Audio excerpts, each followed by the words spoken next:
மயிலாடுதுறையில் மத்திய பொதுப்பணித்துறை அதிகாரியை ஆபாச வீடியோ காட்டி மிரட்டிய மூவேந்தர் முன்னேற்றக் கழக நிர்வாகி கைது செய்யப்பட்டுள்ளார். கழுத்தில் கத்தியை வைத்து பணம் பறித்தவர்கள் போலீசில் சிக்கியது எப்படி?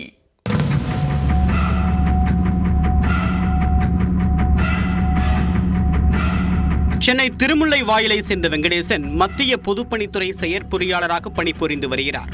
காரைக்கால் மாவட்டம் திருநள்ளாறு சாலையில் யூனிகான் டவர் என்ற குடியிருப்பு வளாகத்தில் தனி வீடு எடுத்து தங்கியுள்ளார்.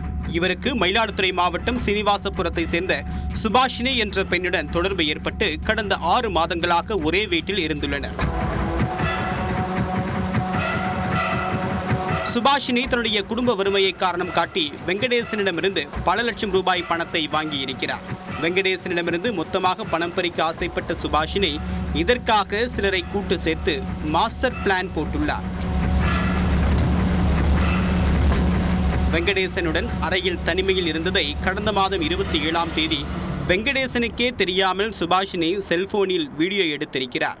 பிறகு வெங்கடேசனை மயிலாடுதுறை காவிரி நகர் பகுதியில் உள்ள தனியார் விடுதிக்கு வரவழைத்துள்ளார் சுபாஷினி. வெங்கடேசன் விடுதிக்கு வந்த சில நிமிடங்களில் மூவேந்தர் முன்னேற்றக் கழகத்தின் மாநில இளைஞரணி துணை செயலாளரான கில்லி பிரகாஷ் அங்கு சென்றுள்ளார். சரித்திர பதிவேடு குற்றவாளிகளான முகமது நசீர், தினேஷ் பாபு ஆகியோரும் பிரகாஷுடன் சேர்ந்து விடுதிக்கு சென்றுள்ளனர். விடுதி அறையில் வைத்து சுபாஷினி, பிரகாஷ் மற்றும் அவருடைய கூட்டாளிகள் சேர்ந்து வெங்கடேசனிடம் பணம் கேட்டு மிரட்டியுள்ளனர்.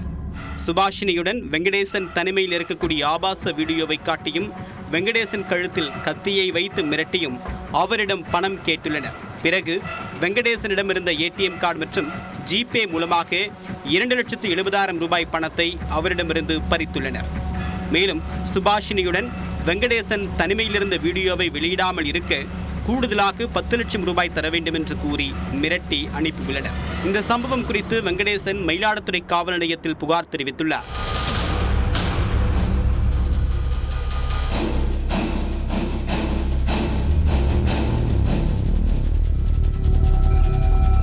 இதையடுத்து விரைந்து செயல்பட்ட போலீசார் கில்லி பிரகாஷ், சுபாஷினி, முகமது நசீர், தினேஷ் பாபு என்று 4 பேரையும் கைது செய்து சிறையில் அடைத்தனர்.